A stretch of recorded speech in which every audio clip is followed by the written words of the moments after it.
Have you ever wanted to scroll Instagram in peace without people seeing that little active now dot next to your name? Yeah, same. So let's turn it off, and it only takes a few seconds. First, you're going to want to open Instagram and tap your profile icon down that side. Then up on the top right, tap those 3 horizontal lines, the menu of mystery. In that menu, you're going to want to look for messages and story replies under the section how others can interact with you.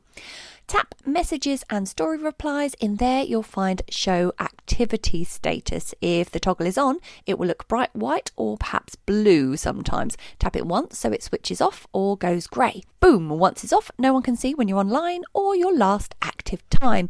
A little warning though, when you switch it off, you also won't be able to see anyone else's status either. Fair's fair, I guess.